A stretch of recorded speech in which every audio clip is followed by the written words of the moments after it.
亲爱的弟兄姐妹，大家平安。平安。很开心我们在礼拜天早晨，我们再一次来到主的圣殿当中，我们一起来敬拜赞美他。感谢神，让我们今天有一个好的天气，也让我们再一次带着一颗热切喜乐心来到他面前。愿神赐福我们在今早的礼拜当中，透过我们所吟唱的诗歌，透过我们线上的祷告，透过我们所听上帝的话语，再次来更新改变我们的生命。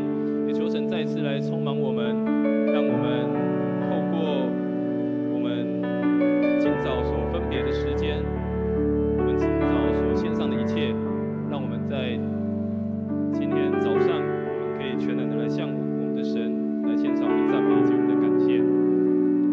这就邀请我们的弟兄姐妹，我们一起来用这首诗歌，我们一起来向神来唱出我们心中对他的渴求，求神来充满我们每一个人，充满在我们的教会当中，充满在我们的心中，让我们在今早我们可以全然的来敬拜他。我们一起来唱这首诗歌，求主来充满我们。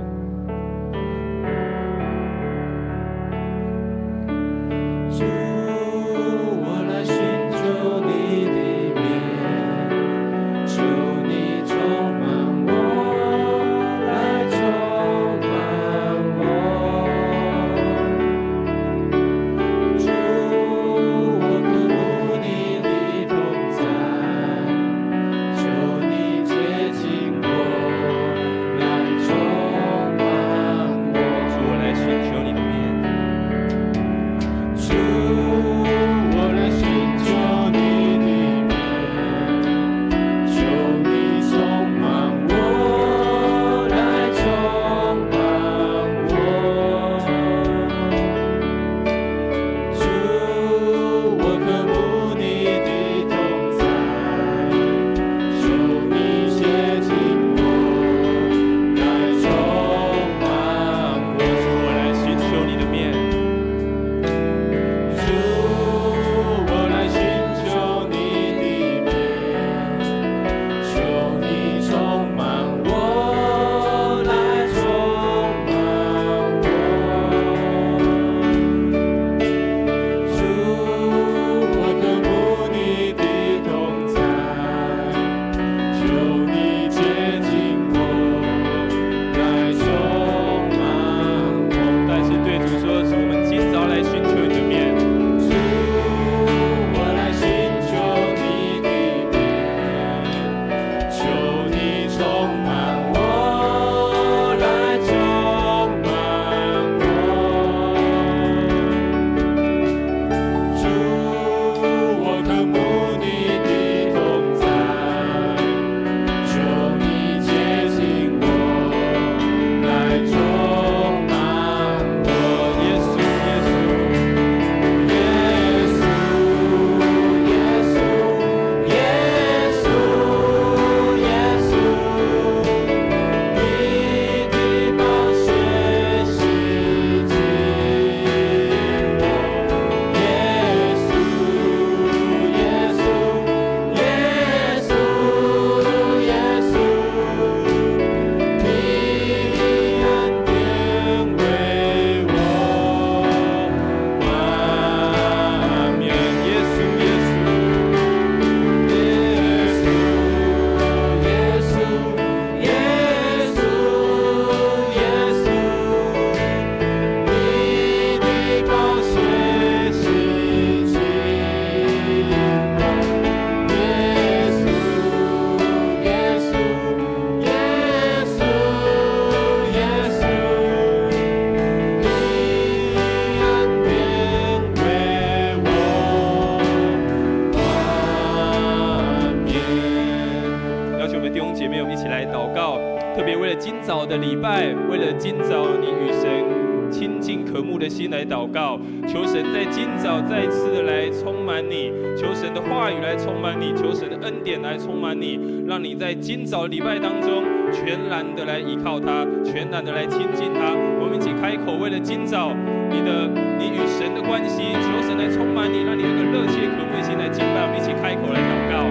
哦，主啊，我们将每个弟兄姐妹的心放上，求你来充满我们，主啊，求你来让我们热切来渴慕你的同在，主啊，帮助我们，让我们在今早的敬拜当中，与你有更亲密、更美好的关系。主啊，透过我们所献上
的礼拜当中，从头到尾所有的程序都有神的带领。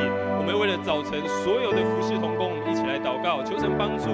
无论在敬拜中心的服事，在教育中心的服事，在不同的服事岗位当中，求神都来帮助。我们一起开口，为了早晨礼拜所有一切的程序，也为了所有的服事同工，我们一起开口为他们来祷告。主啊，主啊，为了今天早晨礼拜，我们献上祷告。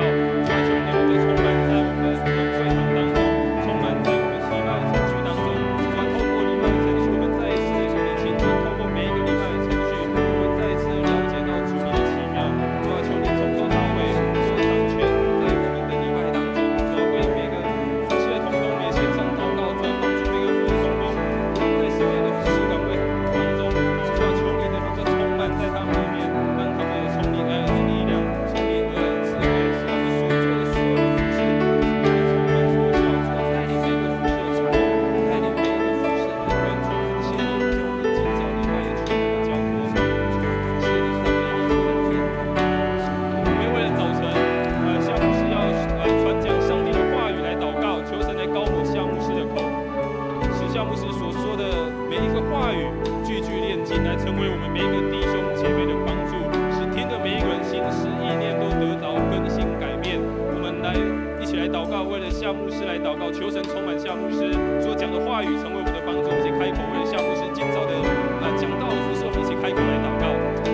主啊，求你为夏牧师来祷告，主啊，使他今天所说出的话语是带有能力的，使他所说出的话语是炼金的，使他说出来的话语是成为我们每一个人的帮助。主啊，求你充满在夏牧师的身上，充满在他所说的每一个话语当中，来鼓励我们，来更新我们，来调整我们。主啊，感谢你将夏牧师今早的讲道交在你手里，谢谢你。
再一次来寻求你的面，渴慕你的同在。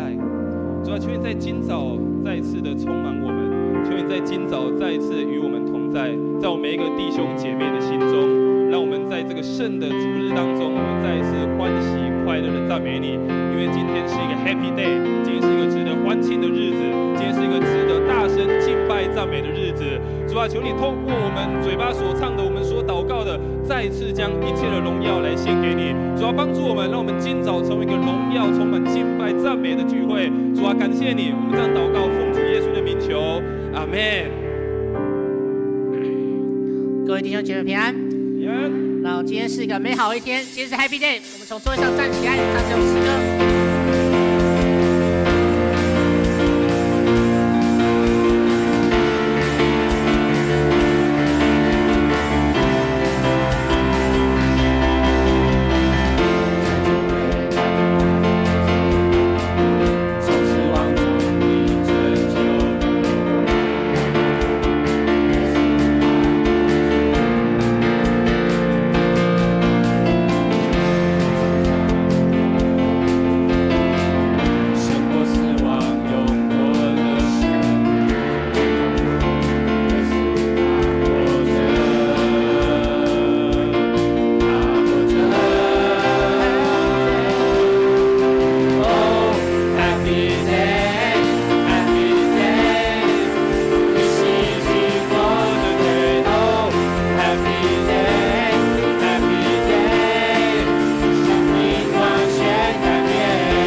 是的，主啊，我们在这里，求你与我们同行，我们走上这一条荣耀的道路、恩典的道路、得新生命的道路。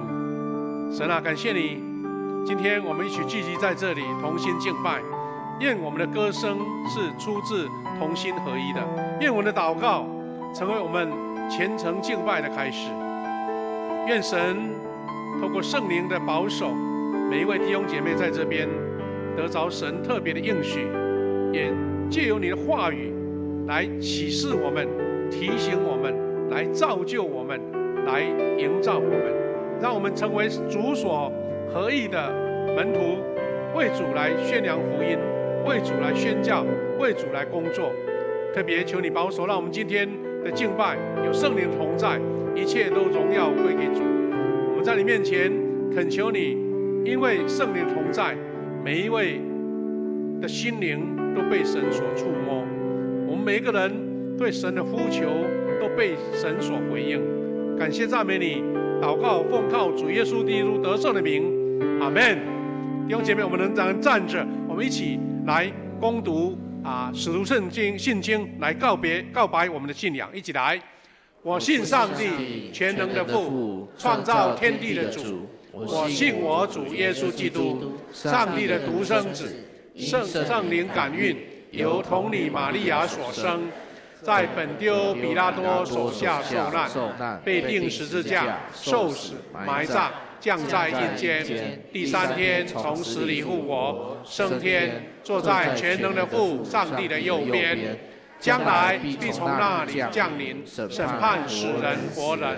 我信圣灵，我信圣而公之教，我信圣徒相通，我信罪得赦免，我信身体复活，我信永生。阿们。请坐。今天我们的提摩太牧区青少年带领我们敬拜很棒的敬拜，我们用热烈掌声给他们鼓励一下好吗？我们的全部的青少年，谢谢他们的服侍，感谢主。来，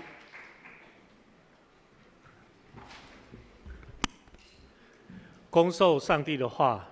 今天的圣经节记载在有2处，第一节圣经节记载在以赛亚书58章10到11节，我们一起来攻读。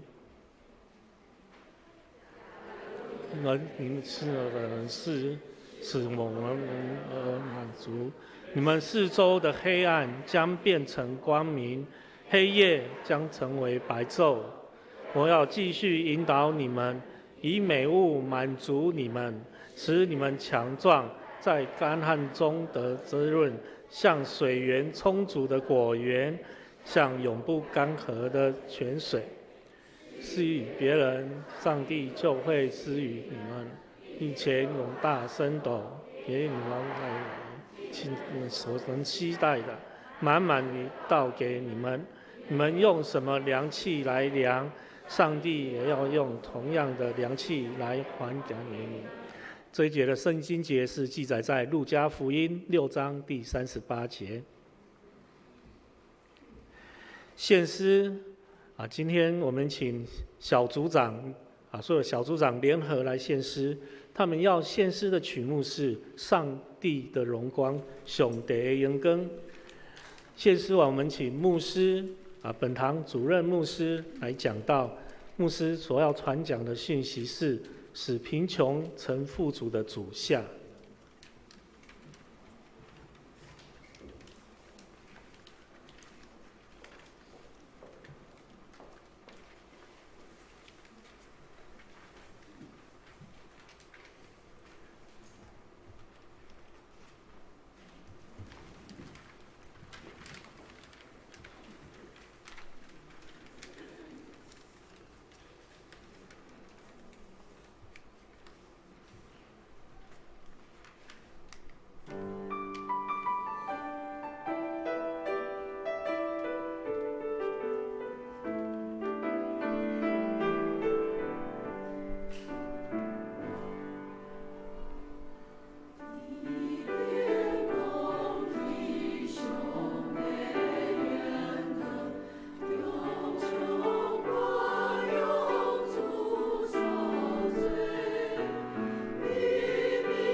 感谢主，今天献诗的没有穿圣歌队服，因为他们呢是我们所有的小组长哈。我们教会有20个小组，如果再加上青少年，大概分3个组，有23个小组。好，当然松联团契也算是一个单位，不过这些小组长他们成为教会最核心的同工，等于是一个小牧师一样哈。这一次我们在28号228，我们去到林子内的这个灵修中心举行的小组长退休会这个是他们合照，这个是在室内的合照，另外一张就是在户外的充满青翠的树林哈。那我要邀请大家为小组长祷告，因为他们负担的小牧师的责任，要牧养羊群，要照顾，要培育，要关怀，而且要带导。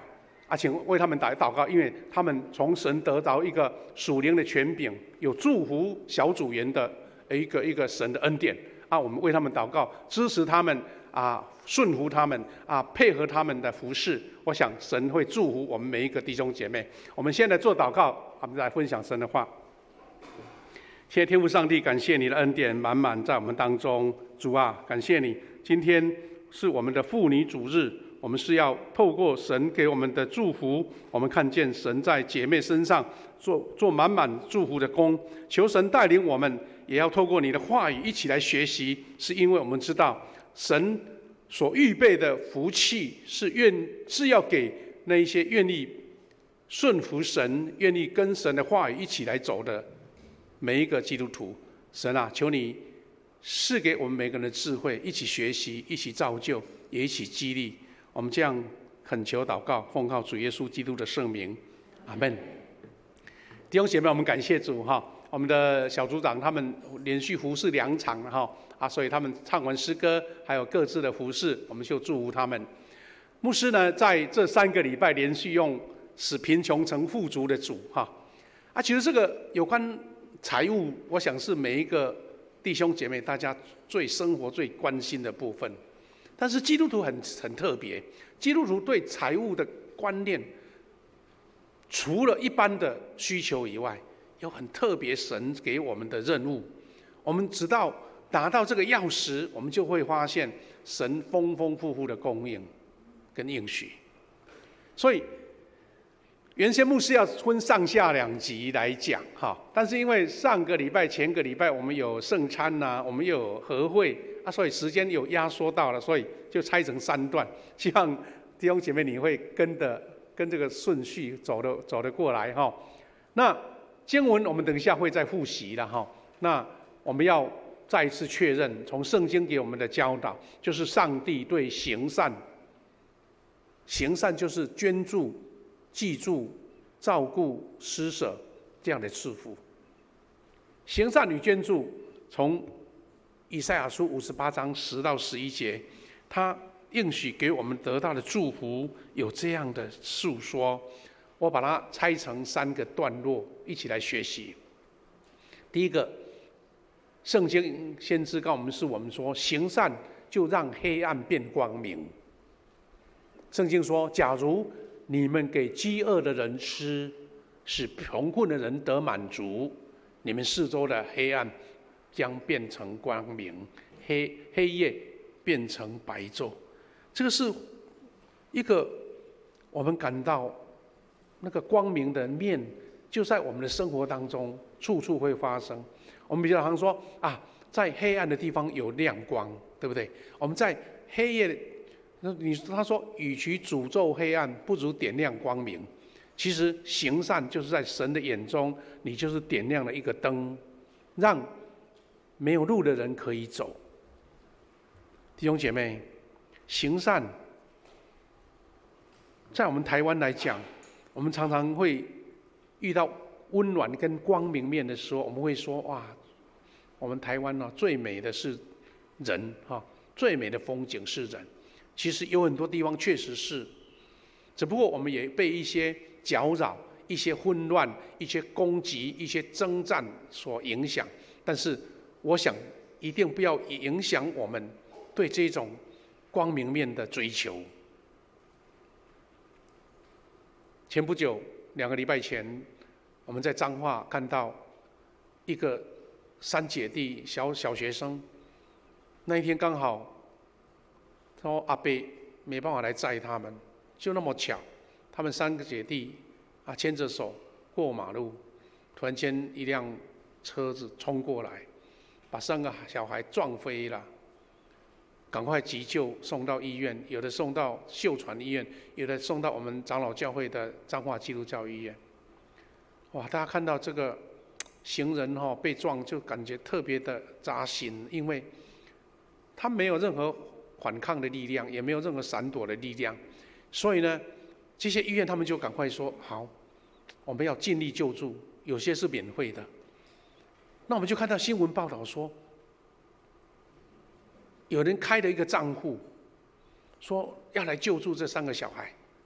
哇，那个捐款陆续进来，到没多久就超过1000万了。所以那些主办人说好了，应该不用闹那么多，就截止了那个捐款。我们看到台湾人那种暖心的力量，觉得你不觉得这个就是一个光明吗？一个使黑夜变白昼的吗？我们再继续为这个小孩代祷，因为听说脑部受伤很严重，到底能不能救得过来不知道。但是从这些弟兄姐妹，这些我们台湾的同胞的捐助，我们就看到那种充满了那个感恩感动的力量。这个就是光明，这个就是白昼。同时，我们也看到另外一个新闻，这2天才发生的，是一个悲剧。因为有一位精神状况有问题的弟兄，他开了一辆车冲到那个派出所的柜台，把一位年轻警员撞倒了，救不起来，还在路上撞了一个巡守员。哇，这个故事让人很觉得很遗憾呐。不过后续还有故事，才发现说这个妈妈3个孩子都有身体状况，她勤俭的去努力去拼搏，就是赚了微薄的钱来照顾这3位有状况的孩子。看起来做错事当然是要负责，不过这位肇事者也已经过世了。不过很多人即使看到这个家庭制造了这个受苦的3个家庭，不过还是有人关心这位妈妈，知道她是何等大的苦毒，那么的难过，还有人要捐款给这位妈妈，说：“哎呀，你太辛苦了。”我们看到说，做错事被谴责、被处罚是应该，但是看到台湾人这种捐助爱心真的不简单。即使到今天，日本人来到台湾，还是在感谢说我们台湾为他们赈灾所做的那个捐献。昨天不是有一个棒球队来台湾比赛吗？哇，满满的观众，还是有那个日本的球迷，还是举了那个牌子说谢谢台湾。感到这种人性的光辉、人性的美好，就是白昼跟光明。弟兄姐妹，圣经还这样说：像永不干涸的泉水。圣经说：“我要继续引导你们，以美物满足你们，使你们强壮，在干旱中得滋润，像水源充足的果园，像永不干涸的泉水。”弟兄姐妹，我们台湾有时候水源太充足了，你都不觉得缺水是多难过的事情。昨天呢，我们跟几位小组的弟兄姐妹去参加我们皮教授的告别式。在车上有位姐妹，她就这样讲说，一听到缺水，她就有一点恐慌，觉得好像没水，好像什么事情天下要塌下来。真的，你如果遇到没水的痛苦，你就知道了。牧师生活在乡下，有一段时间曾经那个旱灾到什么程度呢？一个很深的井就剩下一个井底呀，要等那个泉水慢慢流出来，足够一个桶子可以把它舀起来，赶快把它拉上来，然后又再等到那个泉水，因为泉水它不会干涸，但是有的快，有的慢。弟兄姐妹，泉水就像永不干涸的，神会祝福。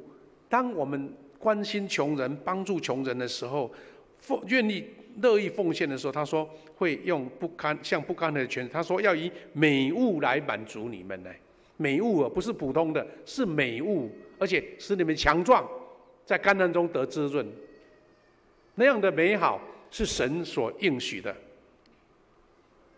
而且在圣经里面更提醒我们不做善事是一种犯罪责备。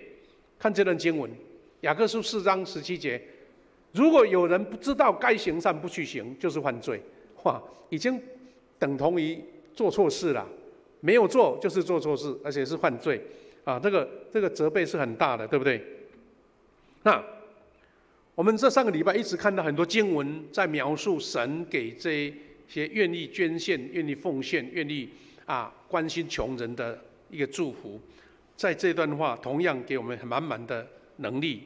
他说：“你给人，上帝就满满的给你；你愿意给，神就愿意给你更多。”这段话，他说，路加6章38节，刚刚我们读的经文说：“施与别人，上帝就会施与你们，并且用大升斗，就毫不吝啬的拿最大碗的最大的容器。”他说：“连摇带按。”我们习惯读和合本圣经的弟兄姐妹，你知道它叫做上尖下流，上尖下这个名字，这个名称我们现在不用了，对不对？它其实的意思就是说，好像你一个桶子，我要倒谷粒给你，比如倒玉米啦、倒米啦、倒那个麦子给你，它会倒到尖已经到顶了，它会滑下来，对不对？上尖下流是流到这个外面的，是满意就对，湖杯满意的意思。而且尽你们所能携带的，满满的倒给你们。我想说，如果从一位做生意人来讲，我们都讲投资报酬率，对不对？我发现原来奉献的投资报酬率是最高的。有时候我们投资这个东西还不一定回收的回来了，有时候还亏钱，对不对？神就满满的给我们讲说，你愿意施舍，你愿意捐助别人，你愿意奉献，神就是满满的给你。而且是上尖下流，尽所能的带给你们，这是很奇妙的祝福，而且不是空口说白话，而是历代的基督徒都这样经历，没有一个说是相反的。上个礼拜牧师曾经讲过说，一个愿意奉献的人，没有人他是穷人。我们为了富强教会盖这个礼拜堂，还有买我们对面的在会中心，花了快将近1亿的钱。我们从100-200万开始的，但是从那个时候到现在已经10多年了，没有一个人说：“哎呀，因为我们奉献了，让教堂盖起来了，我家变穷人了我要去借贷了我要缴罚款了，缴那个贷款了。”没有，神就满满的供应。这个见证。我们说不完讲不完，所以圣经这样说：你们用什么量器来量，上帝也要用同样的量器来量给你们。你量多，神就给你多嘛。你施舍的多，神说：那这个是你借给我的，我就加倍还给你。弟兄姐妹，第二个要更有意义的奉献，什么奉献呢？就是为传福音奉献的祝福。为传福音奉献的祝福，在哥林多后书9章12到13节有一段话这样说：他说，因为你们的捐助不但供应了信徒的需要，也使许多人更加流露对上帝的感谢。换句话说，因为有足够的金钱或是经济的供应，让信徒有需要，那他们对上帝的感恩就更多。那等于是他是在讲说，因为哥林多的教会帮助了耶路撒冷的母会，他们那边的欠缺，因为这种供应让人家在实质物质上的需要产生对神的感恩其实你知道，从有教会历史以来，教会做的慈善工作，对关怀弱小的工作，包括天主教从来没有缺过，从来没有断过啦。这是我们福音的神的教导。那这段话就我们更明确，他说这件慈善工作是一种证据一种证据。什么证据？许多人知道你们对基督顺服，对所宣认的福音忠诚，也能慷慨的救济别人，他们就将一切荣耀归给上帝。你看，一件慈善的工作，在见证人对神基督的顺服，对福音的忠诚，而且能够更慷慨的捐助。这个捐助会产生一种美好的一个效应，美好的良好的效应哈。所以我们可以用两三句话来做一个结论，就是说，捐助不但供应了信徒的需要，也使许多人更加流露对上帝的感谢。你看，这一种善的循环，那个美好的循环会这样子加来。第二个，刚刚讲了，慈善工作是一种证据，使许多人对基督的顺服，所宣认的福音对忠诚，而且能够慷慨救济别人，而且这一切不是为了个人的利益，而是因为要将一切的荣耀都归给上帝。这是慈善工作所带来美好的证明哈。那我们知道，把金钱奉献在影响人生的事上，我这个钱可以用在吃喝玩乐，我这个钱可以像打水漂一样就花掉了，没有任何的回应。但是当把这些钱奉献在影响人生的事是什么事呢？特别是在宣教、在传福音的上面，很奇妙。就像圣经记载，耶稣去参加迦纳的婚宴，大家喝得很尽兴，哇！没想到那一天可能大家特别有兴趣吧，把酒都喝完了，然后有人来告诉耶稣的妈妈说：“哇，糟糕了！大家刚好做尽兴的时候没有酒，那还得了？”然后耶稣就是叫这些工作人员把水挑过来放在缸子里面，所有的缸都填满了。耶稣的恩典就是让这一些水变成酒了，而且那个酒是超级的好酒。那些喝酒的人说：“怎么搞的？不先好酒先来，怎么把好酒放在后面？喝酒顶上地呢？”哇！我们发现，我们传福音，这些钱用在传福音上面，会产生它的效应，就不是你投资股票哦，赚了好几倍哈那个利息赚多少，那个厉害更大，那个效应更大，因为耶稣把水变成酒。换句话说，可以把平凡的金钱换成一个得救的灵魂。这是我们近这几年来牧师在呼吁大家，随时以传福音为念。但是传福音不能只空口说白话，我们要有武器啊，要有资源啊，要有这样的一个后勤资源啊。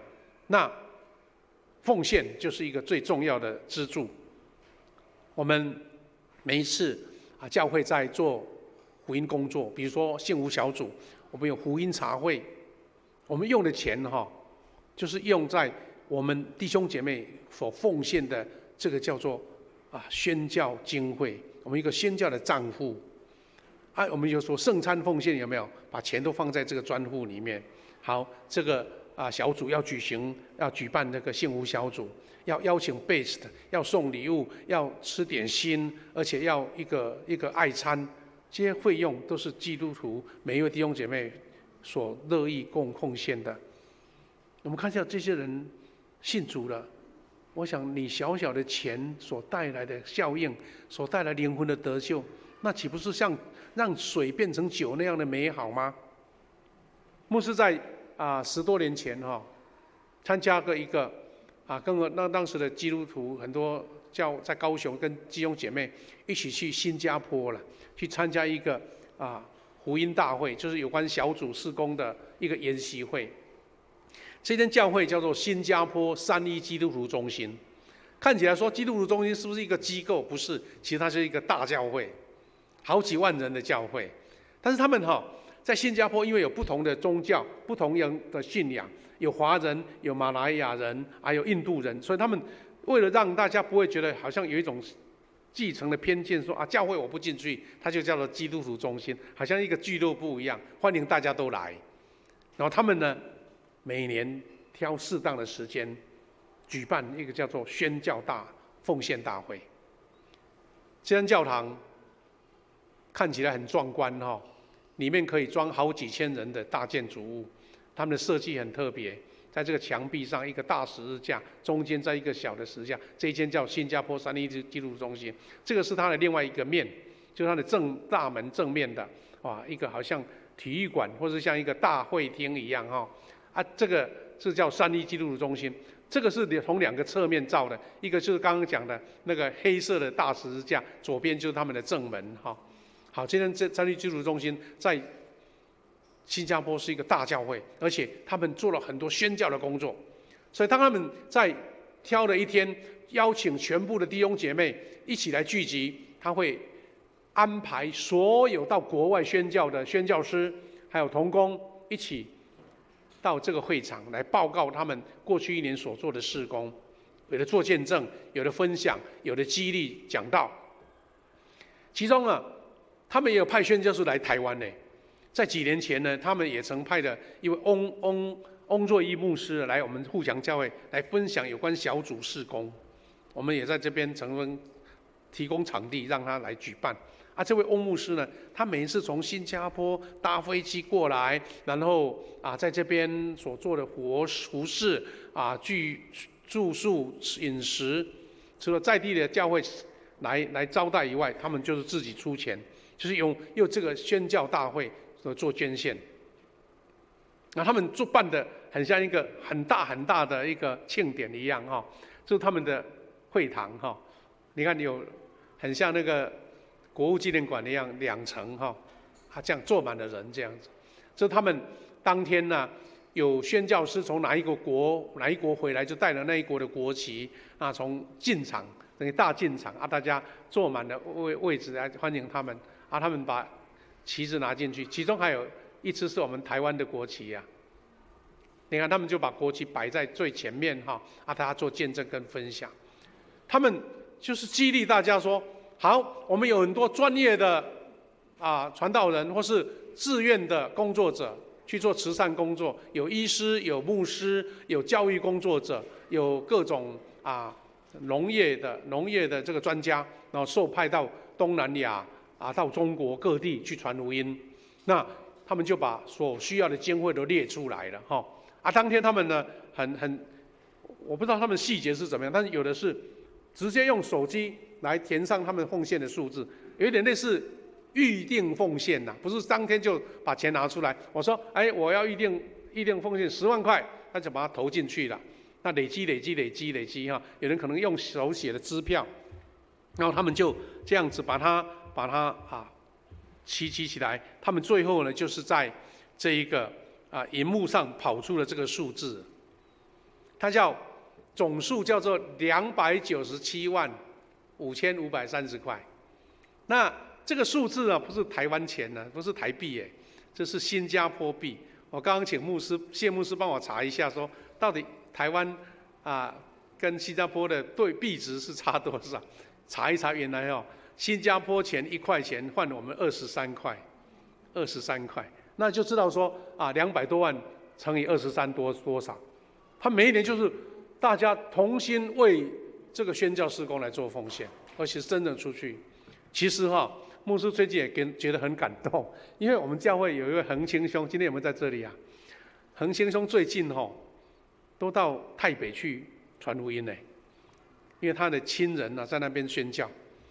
那首先是从我们的西道小组说，他们那边有一些算是孤儿或是难民的孤儿，从缅甸跑过来的，没有人照顾，需要一点点生活的费用，所以由西道小组扩大到牧区，他们为他们一个小朋友1口多少捐200他也在我们的基甸牧区分享。哇，我们基甸牧区的分享哇不得了，就回应更大大家已经约好了，听说今年暑假对不对？5、6、7月准备组团组团要去那边宣教要到泰北那边。当然第一次可能有的是去做服事，有的去参观他们那边的需求啦。那上个礼拜教会小会也通过了，说这个是一个很棒的事工。那不只是小组或是牧区，如果基督徒，我们弟兄姐妹觉得你赞成、认同这样的事工，愿意也参与到，我们有一个特别的一个宣教基金的专户，你可以多少200块也可以，1000块也可以，来参与这个捐助跟奉献。那对宣教的奉献，我们看到了好像他的钱的价值就大大的升高了。所以耶稣就讲啊，一个人为了金钱而有牺牲到自己的生命多么的可惜！因为任何的财产都救不回一条生命。那我们换句话说，我们基督徒奉献拯救了一条灵魂，那个是价值是无价的，比任何世上的有价值的金钱更多。但是有一个变数，魔鬼撒旦他最恨有人从事传福音的工作，有人捐钱要为福音工作，所以撒旦呢极力要破坏、扭曲对金钱、对奉献的看法，是扭曲不是你没有钱，是你不想，因为魔鬼会引诱你说：“哎呀，不要听牧师讲那个啦，那没有用，钱自己用最好，不要拿出来。”他会用尽千方百计要引诱你对金钱的看法。因为什么呢？他为什么要阻挡呢？因为上帝能把我们奉献的金钱变成存到永远的灵魂呢。把金钱奉献给教会或是福音机构，就象征着很多灵魂会得救嘛。我们每年20-30个弟兄姐妹受洗，难道不是每个弟兄姐妹参与在里面吗？那些灵魂的拯救，就等于魔鬼他的势力范围被消减了嘛。所以上帝的国度会更被扩展，黑暗权势也随之瓦解。我们看到美国一位出名的牧师，就是美国这个德州的一个天门教会的牧师，他叫做罗伯特·莫里斯。他讲了一句话跟这个有关，他说：“奉献对地狱有大威胁，魔鬼对顺服圣灵的奉献是深痛恶绝。因为每当顺服圣灵奉献的时候，表示黑暗国度正一步一步的被削弱。”这位就是罗伯特·莫里斯，他常常在 Good TV 里面讲道我跟谢牧师很喜欢听他讲道，因为有中文配音而且配得很好，觉得好像比他原文讲还好听，而且不用那么累要看字幕弟兄姐妹，当你为宣教奉献的时候，请记得，耶稣使水变成酒，使灵魂得救，是永恒的，这是美好。所以弟兄姐妹，我们怎样去衡量你的内心？当你一个念头出来的时候，魔鬼可能用另一种方法给你阻止。哎呀，我这个钱要缴什么的，缴什么费用奉献出去就没了。本来要吃一顿好吃的，哇，奉献了就要吃泡面了，哇，很多事情都是消极，阻挡你奉献。请记得，魔鬼绝对不希望你在财务上得自由了，他最好是你很困境，因为你财务有困境，才会去跟魔鬼打交道嘛，对不对？把灵魂卖给他嘛，所以他不希望你得自由、得祝福，他会想尽办法让你不要11奉献太笨啦，钱不留着自己用干嘛？好，就用这种话来酸你，来亏你，叫你不要做其他的奉献，因为这样你就不会在财务上得到上帝的祝福啦。本来我们是要领祝福的，魔鬼讲用人的私心把你斩断了，说这个不用。我甚至还碰到一个教会因为他们基督徒他们的会友财务不错，所以奉献教会的金钱都很够用，每一年都有结余。竟然在当中就有人有这种话啦，说：“哎呀，不要把钱奉献啦，反正够用啦，存在自己身上不是更好吗？” No， 竟然发现有一次教会的整年度的奉献竟然红字就奇怪，真正教会的会友经济很好，为什么会红字呢？因为他们就听了一些话，而且一些那个误解或是毁谤的话，说：“哎呀，那些牧师啦、长子啦啊，哪些钱去吃吃喝喝啦，办活动啦，去旅游啦，啊，不要奉献啦。听起来好像理直气壮，其实是魔鬼的诡计，因为他不让你奉献，是因为他不让你得祝福。请记得，从第一讲到第二讲到第三讲，所有的经文都告诉我们，神已经为你预备好。当你乐意、甘心乐意的时候，他不会亏的，他不会亏欠你的，他是加倍的，或是丰丰盛盛的，是上尖下流的，是满满的。因为你用什么量器量给人，神就用量器量给你，越大的他就量越大的。所以弟兄姐妹，我们3个讲章一起合起来，我们看见神把这个最隐藏的祝福就放在每一位弟兄姐妹，因为他不是你欠缺的时候还要求你奉献，而是因为他要让你富足，有能力奉献。哪一个基督徒讲说啊，我就要贫穷啊，所以在神面前什么都没有，在人面前我什么都没有，让人家觉得我很高贵、很清高？圣经没有这么说。神给我们富足，请记得，他不是让你炫耀的，也不是让你在炫富的，而是让你责任更大。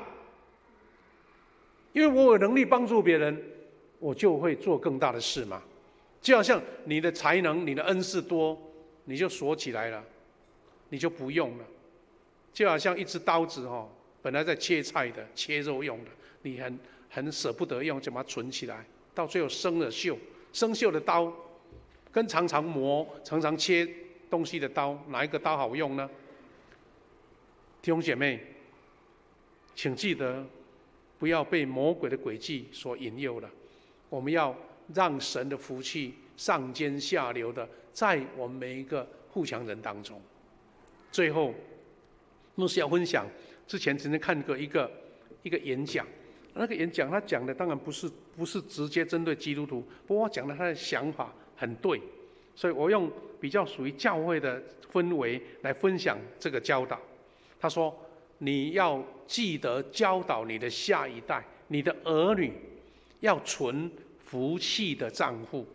存福气的账户，什么叫福气的账户呢？我们来听一下。他说，我们这个世代很多人家庭很有钱呐，但是看见很多下一代或是下一代就把钱都败光了，因为这些有钱的家人很努力的家庭丰盛了，但是没有教导孩子去累积他的福气，累积他的恩典，所以一直消耗，到最后呢，孩子把那些福气都用掉了，所以再大的家产就会败得一干二净。所以我们基督徒很重要，你要教导你的孩子储存福气的账户，因为每一个人生下来，神都预备我们这样的福气那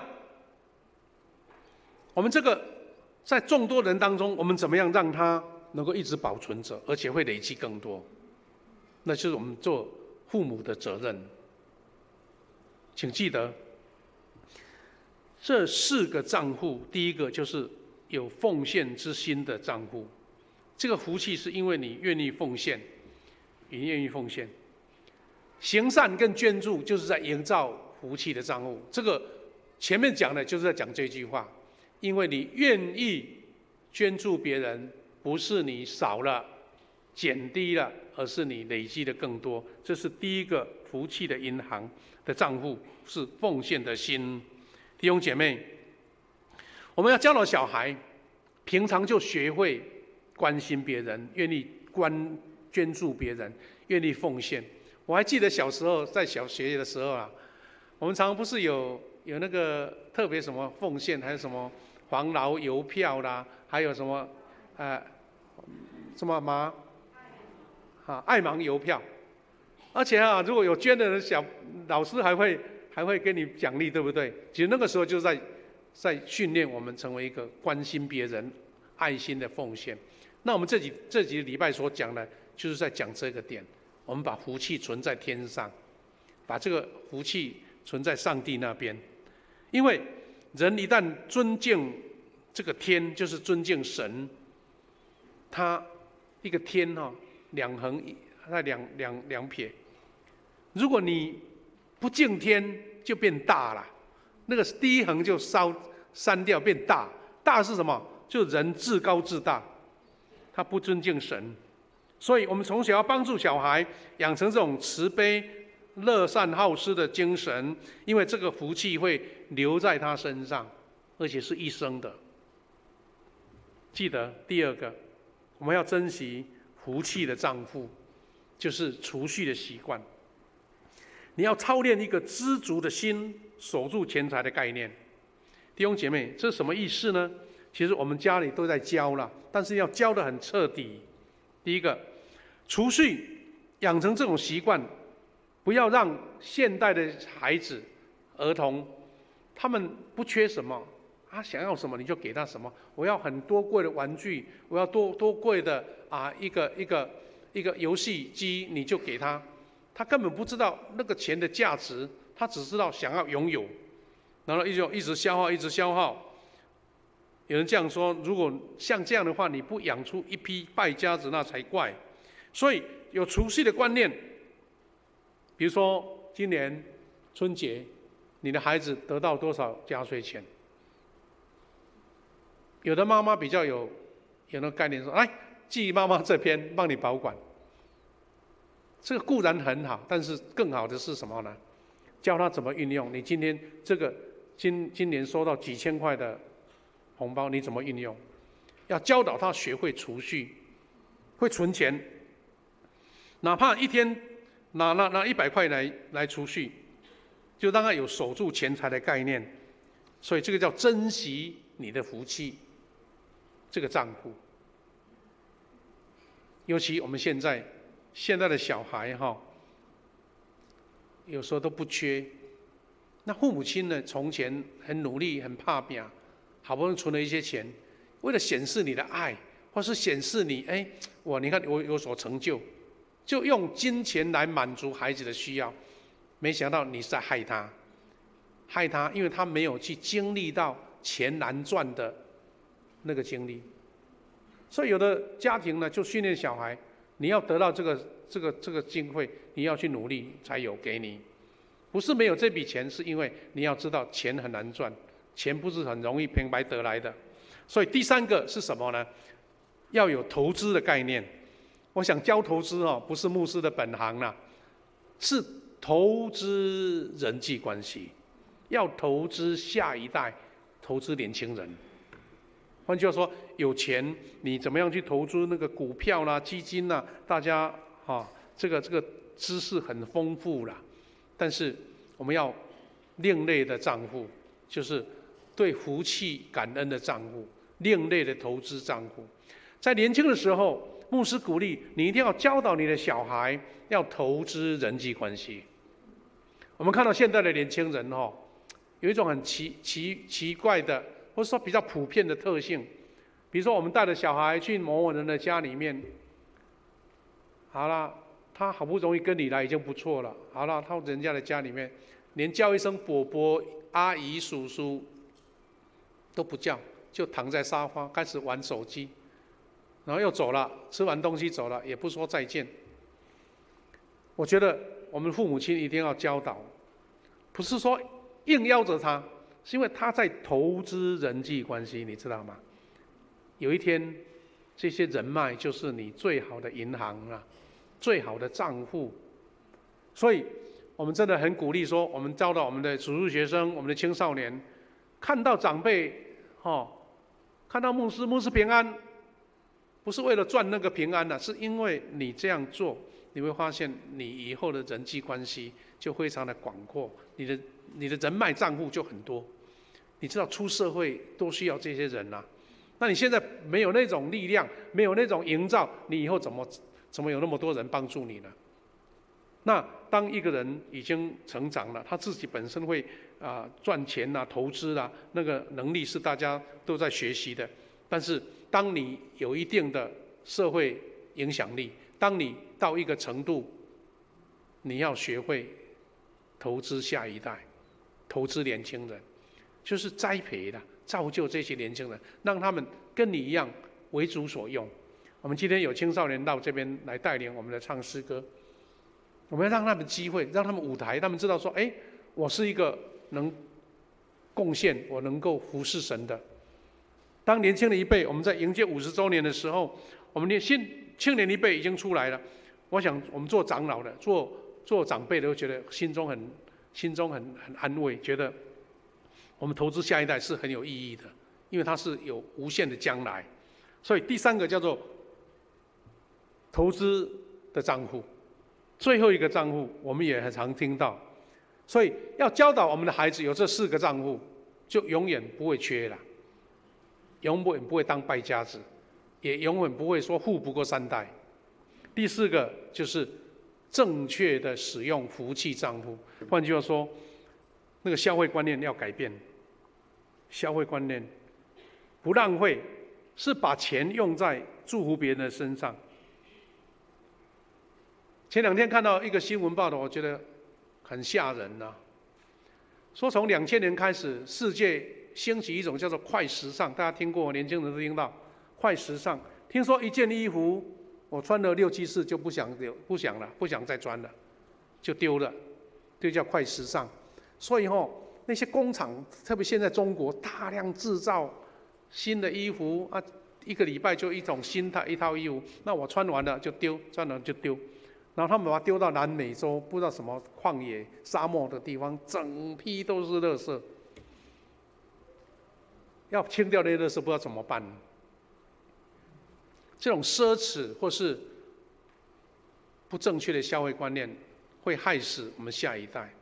其实我们台湾就才能看到，有些富2代开了名贵的进口的跑车，突然间撞了，哇！整来好几百万、上千万销毁掉，你也看到他不感觉有任何的感觉不舍，他再换一台就好了。你觉得这种人可以再继续富下去吗？他对金钱的观念已经都扭曲掉了，因为他伸手就有，开口就有。那你怎么样让他能够继续成为一个继续像巴菲特或是像洛克菲勒一样，好几代都一直在社会上有影响力呢？所以，当人对奢侈品、对高贵的东西不会觉得动心，那你就是一个珍惜的福报、珍惜的福气在你身上。弟兄姐妹，期待我们家的小孩有这4种账户，在小时候就养成了。第一个就是奉献的账户，第2个是储蓄的账户，第3个是投资的账户，投资人际关系，投资这个年轻人的账户，第4个就是一个勤俭的消费的账户，不会随便乱花的账户。弟兄姐妹，愿这3个礼拜来我们所分享的神的给牧师的一个任务，就是说，牧师，你当教会的牧师，你有责任将这种福气分享给基督徒了，分享给弟兄姐妹，因为这个神预备的恩典你不讲，就是你的缺失，你的失职。所以我们最后期待说，我们的富强人都是富足、丰盛、蒙福，强于奉献行善。我们既然叫做富强嘛，富强人就是富足、丰盛、蒙福，强于奉献行善的基督徒。愿神在财务上让我们因为这样的观念的改变，不被魔鬼所歪曲，我们就成为一个在神里面丰丰富富、丰盛的、有丰盛生命的人。弟兄姐妹，今天我说我们是妇女主日的因为我们教会已经没有妇女团契，没有专属的姐妹。本来我想说，应该3年小组或是我们的信会小组姐妹，还有我们的保罗牧区有姐妹小，应该安排一个时间姐妹来服侍才对因为我们时间准备不及了明年有机会再来。不过今年总会呢特别发了两个曲目，就是今年在关心巴勒斯坦。你知道巴勒斯坦的哈马斯现在跟以色列打得死去活来，很多妇女在那边受苦，小孩更是可怜，没有医药没有足够的饮水，没有足够的东西吃。那我今年为巴勒斯坦的妇女来祷告。那有的宗会呢，有的宗会是像昨天我们就在东门教会台南中会，有的中会是今天下午会举办一个妇女代公祷日，那我们用这首诗歌，他们联合用网络所录的一首诗歌。这首诗歌很特别哦，我们教会的信理老师也参加在里面唱歌你看看那首诗歌里面，他有没有在里面那个画面很小啦。这一首诗歌叫什么呢？叫做我劝你们我劝你们。我们安静来听，用这种诗歌当成我们的回应诗。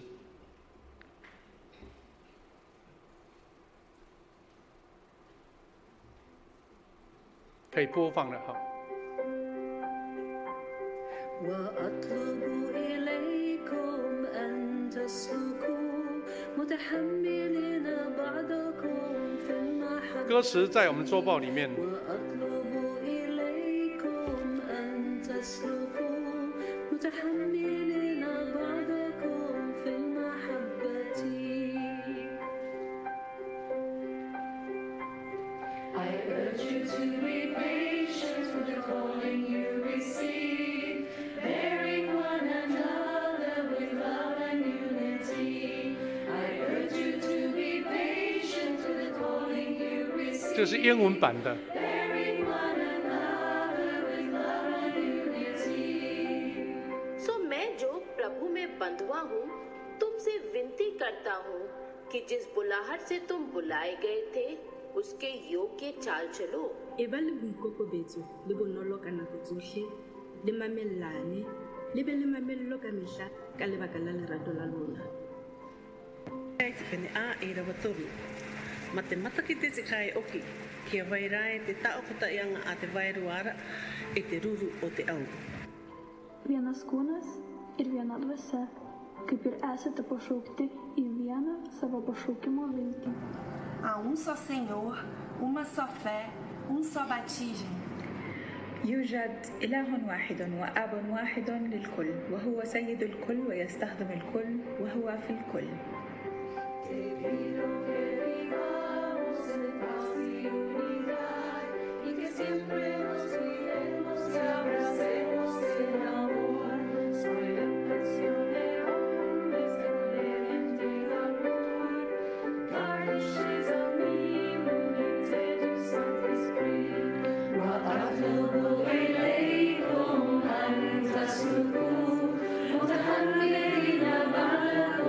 我们的心理老师挂了一个耳机，有没有看到？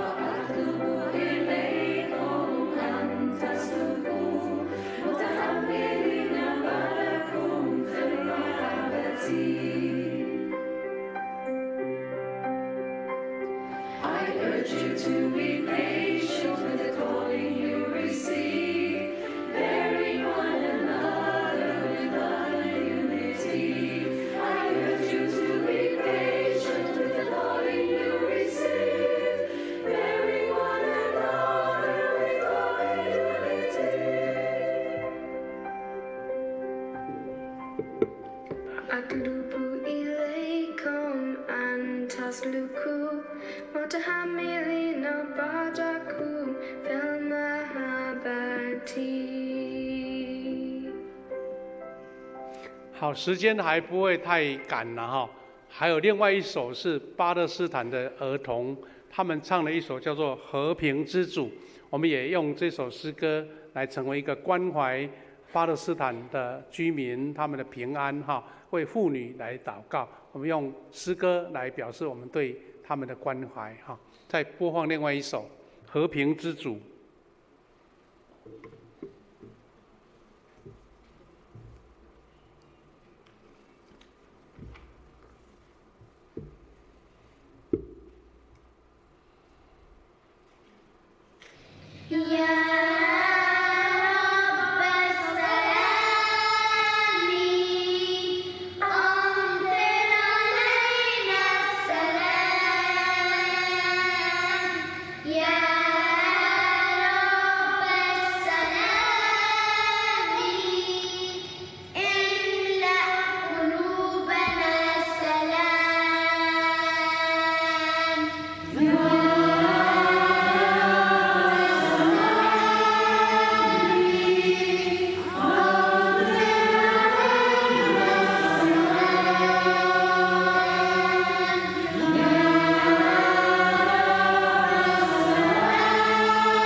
这3个就是我们台湾的童工。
是用巴勒斯坦的语言唱的一首诗歌哈，可能我们大家的观念以为说以色列人信耶稣的很多，其实以色列人是信犹太教，反正是巴勒斯坦很多基督徒。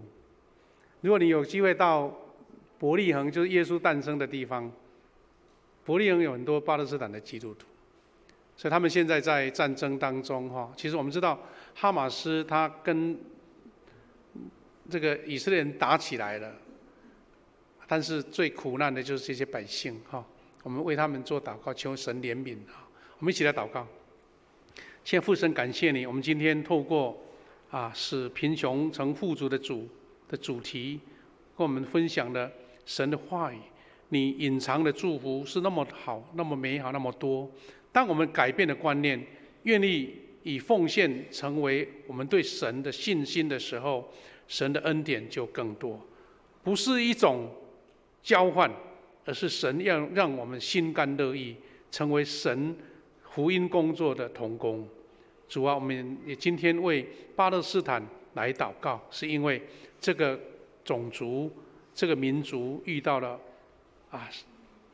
很大很大的危难，他们遇到很多的战争，很多的痛苦。求神怜悯，让国际社会有美好的协调，让战争早日止息，巴勒斯坦的妇女、儿童能够得到保全。也求你带领我们每一个弟兄姐妹，成为神所使用的仆人，愿意为神的福音摆上。我们这样祷告，奉靠主耶稣基督的圣名，阿们。奉献，此时我们邀请弟兄姐妹，我们一同来奉献，回应神的恩典。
会众请起立，我们一起来吟唱奉献的诗歌。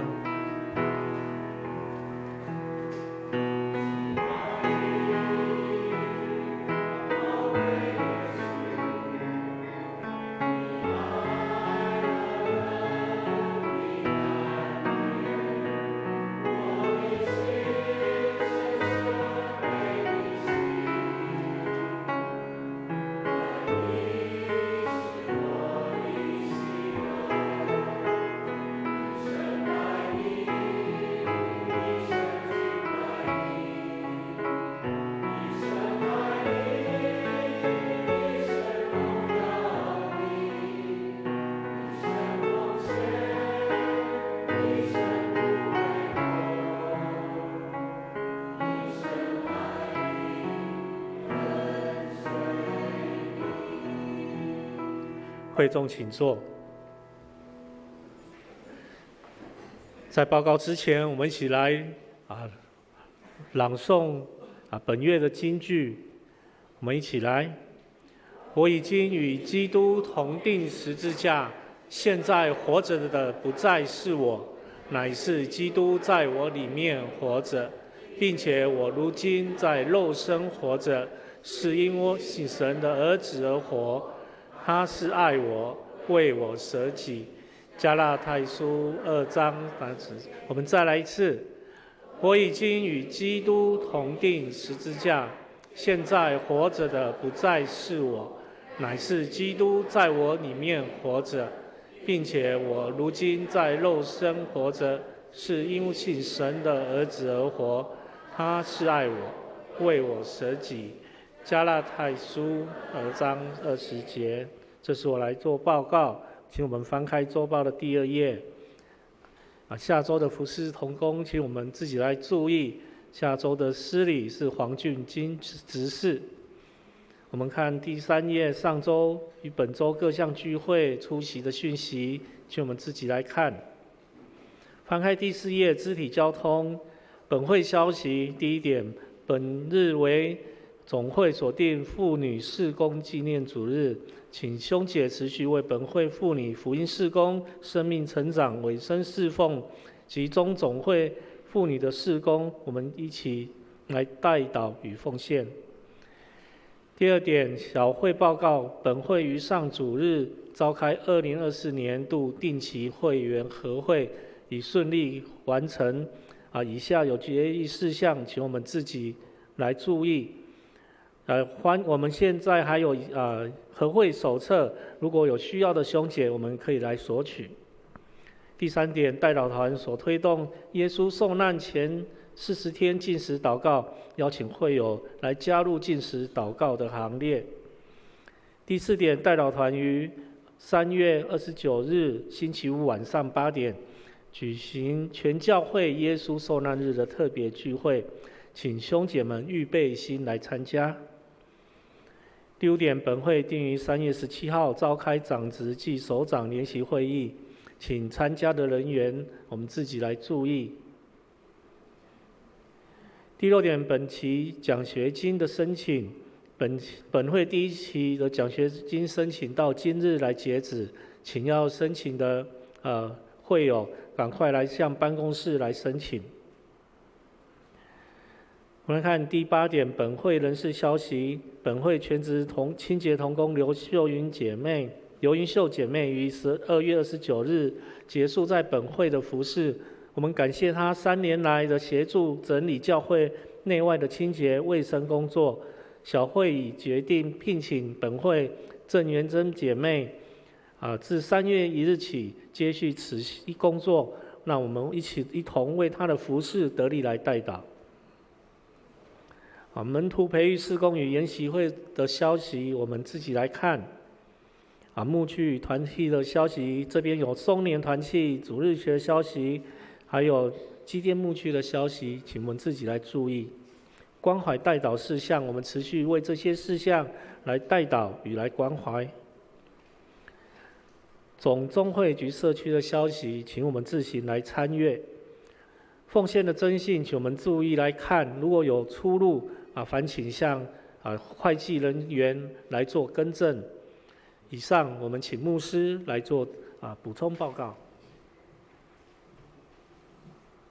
好，我在报告前先做一个介绍，就是我们昨天呢，我们教会圣歌队小组有参加了我们皮华成教授的告别礼拜是在殡仪馆举行的，那一切都很顺利，感谢主今天呢，我们教会的怀生弟兄全家，还有怀英，还有皮妈妈，他们全家来到这边要给我们一个致意，谢谢。我们请他站起来，跟大家点个头愿神跟他们同在。好，用鼓励的也好，用拍手鼓励请坐，请坐我们今天难得看到我们的三林执事全家到齐，很高兴就是夫妻啦、儿子啦都来到这里哈，我们也为这个家庭继续祷告啦，求神恩典跟他们同在哈。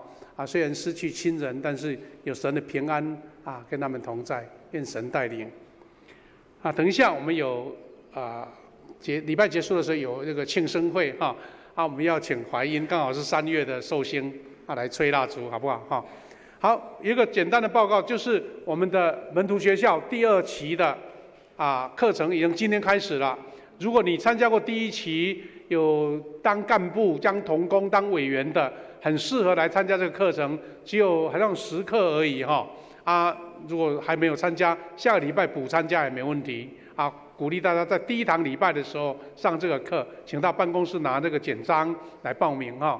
第2个就是我们先知书的查经，礼拜3早上10点，晚上8点，在这个礼拜3月6号就开始了，一直到6月19号有3-4个月的时间，请大家把这个时间来把它挪出来做一个学习有很棒的查经的资料请大家踊跃来报名参加，白天也可以，晚上也可以，有两个班次第3个是我们的查经我们的受难前40天连锁禁食祷告已经开始2个礼拜了其实40天才5-6周而已，很快就过了如果你还没有参加，赶快到楼下的签名表把它签名报名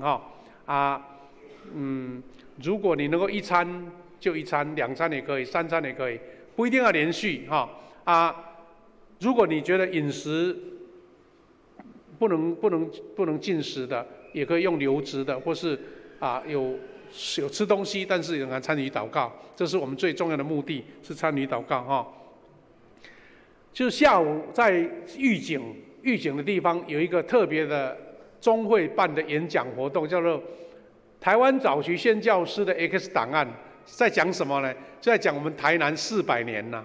400年前就有基督徒来传福音，有牧师来传福音的最主要是当时是针对西拉雅族原住民。这张图很宝贵，现在在台史博物馆展出是放在最显眼的位置，因为这张图是一个收藏家他借展的，听说这个图要好几百万这个是图在讲什么？就是在讲当时的一个很出名的牧师叫尤纽斯牧师，他在加里咖利那个当时叫骁龙这教会会有洗礼的照片，那这个是图画得很鲜艳我想那个时候没有穿那么漂亮吧，可能是一种示意图了上面那个是牧师，下面是为他们受洗的如果你有兴趣可以今天下午去一个半日游到预警去听演讲，不过牧师已经没有交通工具了，要自己去了听说他们要赠送西拉雅族的传统美食，叫做臭咖粿，有没有听过？臭咖粿没听过好像就有那个草做的那个好像一个包子一样，很好吃用草做的那个馅好，还有下个礼拜天在我们教会有一个以人为本的银华事工新部局的演讲，在我们教会，所以我们鼓励关心松联事工、老人事工的来听讲特别是松联团契的另外，我们这个祷告手册如果有需要的请登记如果已经卖完了，我们就再印第2版，就是让你很好的一个你读经，还有抄圣经、金句，还有祷告欢迎大家。那我们的报告到这边，我们请来这个诗会来做结束。会众请起立，我们一起来吟诵最后的诗歌。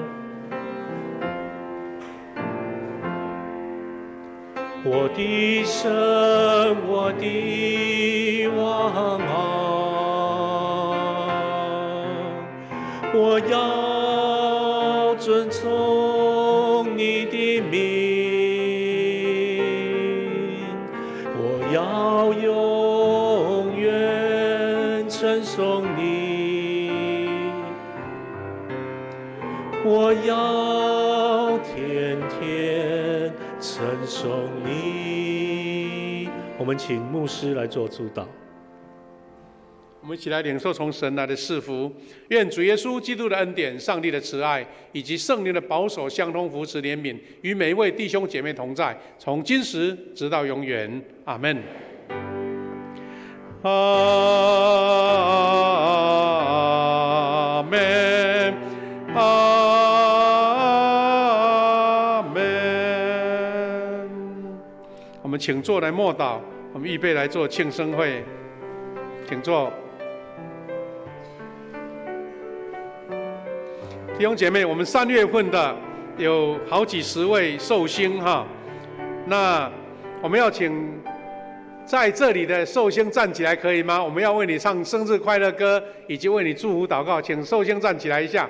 寿星请不要客气，寿星不会怕人家知道你的生日吧？请来，我们来唱生日快乐歌。等一下，请怀孕姐妹来吹蜡烛。你生日快乐！祝你生日快乐，愿主赐福给你，祝你生日快。唱英文的，嘿 ，Happy birthday you，Happy birthday， 来欢迎姐妹来 ，Happy birthday，Happy birthday，Happy birthday to。好，我们请欢迎姐妹吹蜡烛。拍手祝福。好，我们来为寿星祷告，祝福再结束。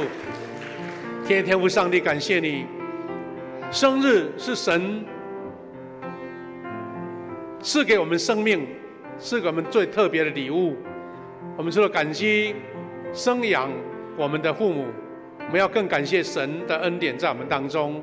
主要在生日的时候，我们为这些寿星祷告，求主让他们在领受亲友的祝福之外，从神特别的恩典跟他们同在，让他们在工作、生活、家庭、健康，特别是人际关系跟神的关系都美好完美，有丰盛的生命在你面前。